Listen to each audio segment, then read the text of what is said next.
na, dahil huwag ka na ano, wala na tayong pera. Ayan, hindi mo na yan.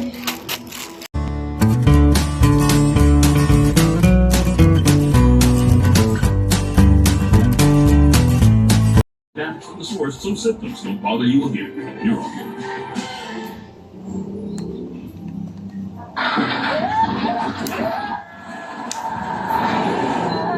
Isip na mo, okay? Bitin. Ito, hindi bitin.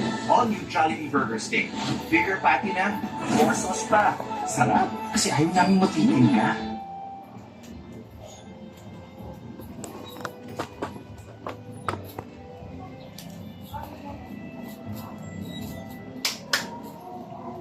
Tatlo pong paniniwala, tatlong salita, palagi dapat nating inaalala kung gusto nating maging masaya, payapa, at maging masagana ang ating buong ako. Napakarami po kasi natin ginagawa sa ating bahay, nakala natin ito ang magbibigay ng tuwa, kapayapaan at kasaganahan. Meron ng mga naglalagay ng itlog sa bigas, mga barya, naglalagay po ng bulak sa kanilang mga bintana para daw po maging magaan ang pagpasok ng swerte. Nandyan din po, nakikita ko, ang iba sa inyo, nagsusuot po ng kulay red. Meron din pong nagsusuot ng polka dots. Pero mas maganda po, dapat nagsuot kayo ng checkered. Dahil kung polka dots lang ang inyong sinusuot, piso-piso lang ang tatanggapin nyo. Next year po, dapat mas marami na naka-checkered para salas-salapi ang matatanggap nyo.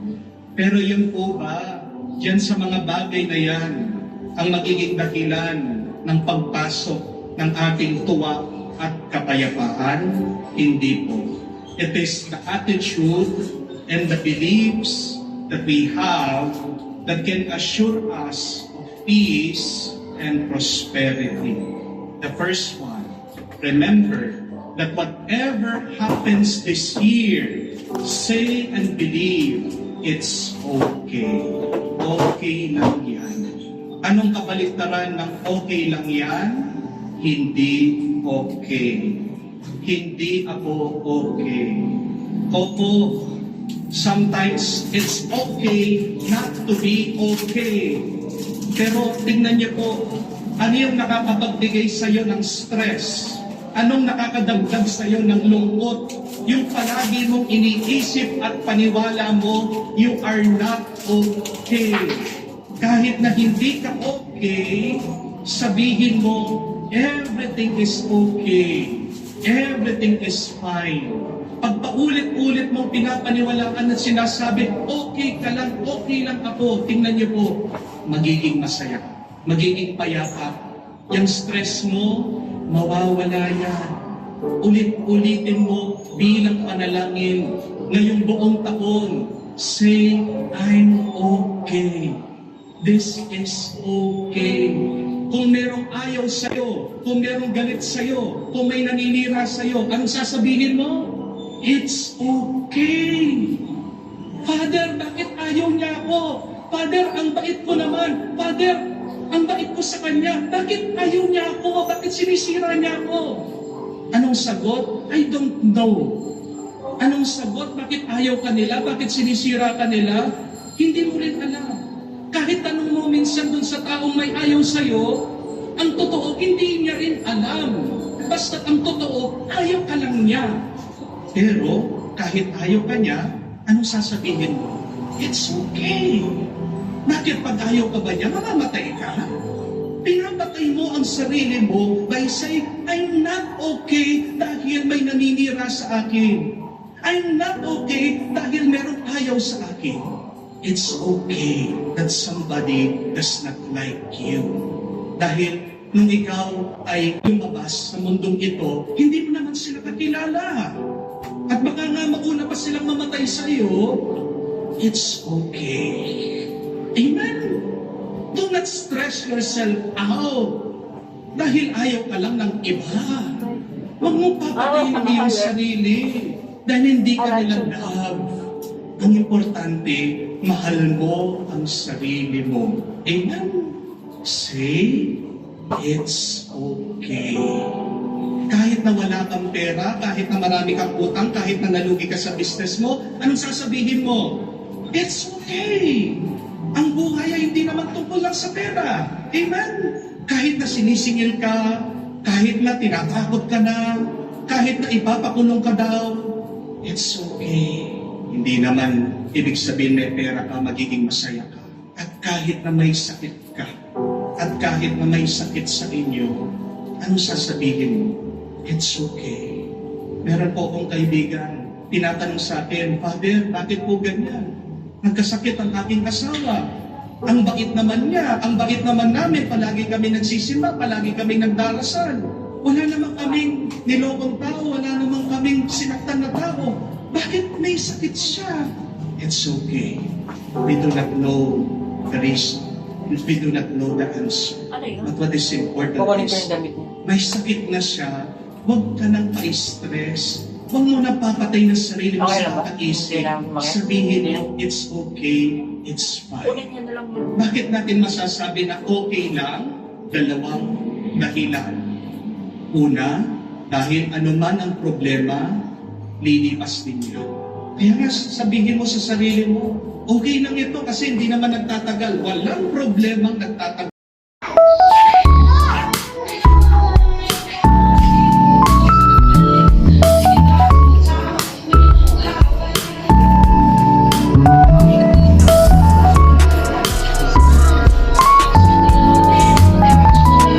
Ito kami sa Pure Gold. Namimili ng mga candies for the Halloween. Kaya makulit. Sa ako.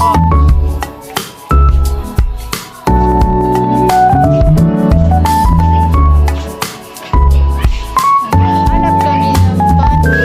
Lutong ng pancit fritter.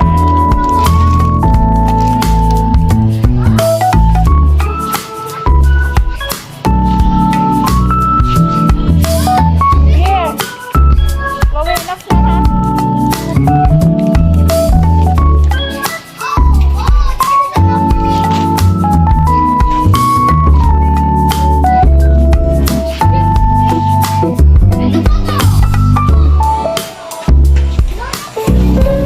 Oh, may ganito lahat. Wala na play.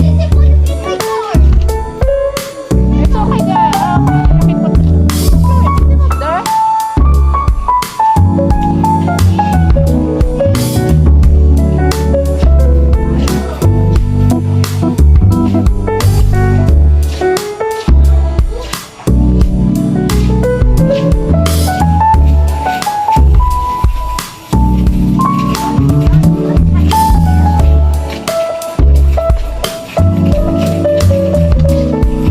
So that's enough for you, dear? Yeah.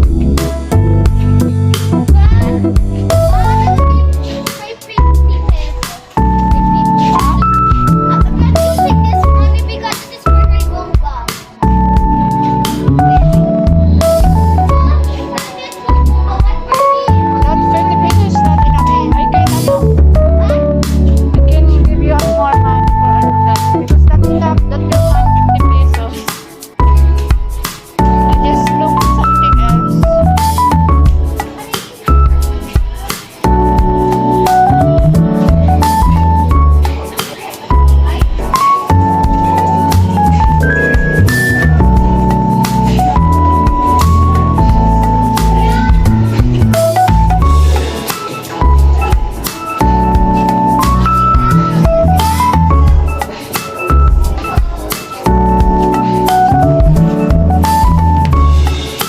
Smoky soy sauce. Oyster sauce pala. What?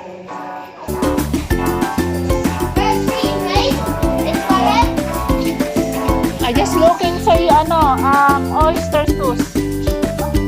Yeah. Okay.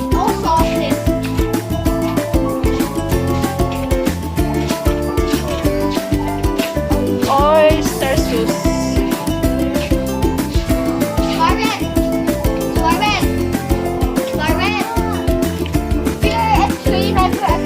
Right? That's mine. 184, this one Mine! is 180. No! one bitter chip. Oyster sauce, oh. Chip oyster sauce. I just looking the oyster sauce chip.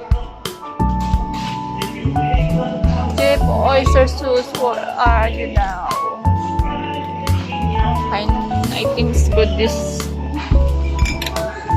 Mamacita. With Mamacita, right? Yeah. Now we're done. Yeah, we're done. I just need to buy boba. Alright, do it quick because got so many candy, right?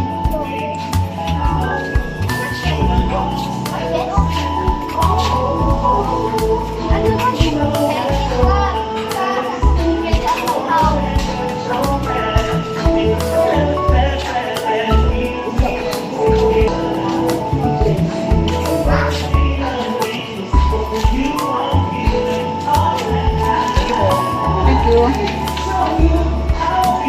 Oh, let's go. Yes, Chloe, you need to look at me, ah.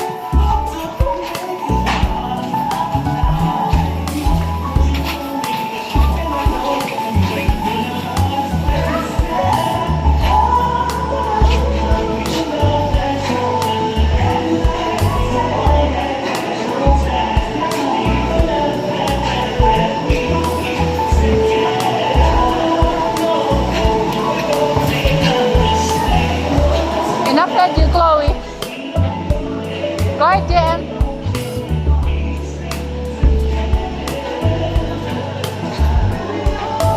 Chloe, you first. Jem. You first, Jem. Yeah.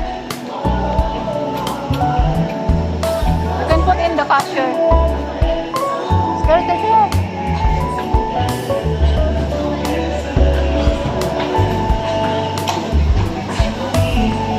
Ha?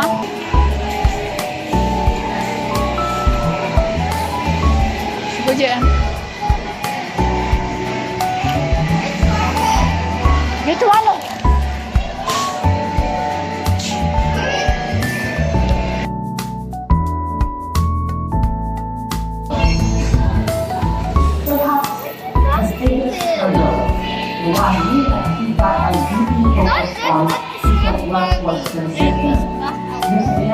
Just yours. Just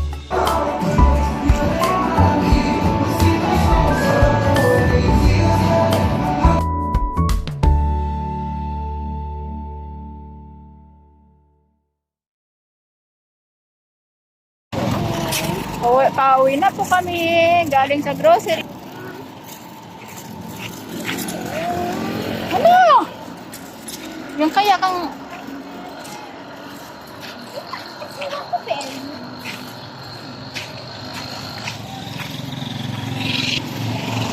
Bye-bye, guys. We're going home na.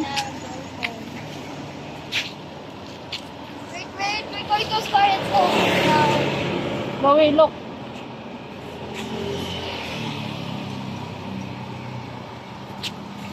Let's go. Sige.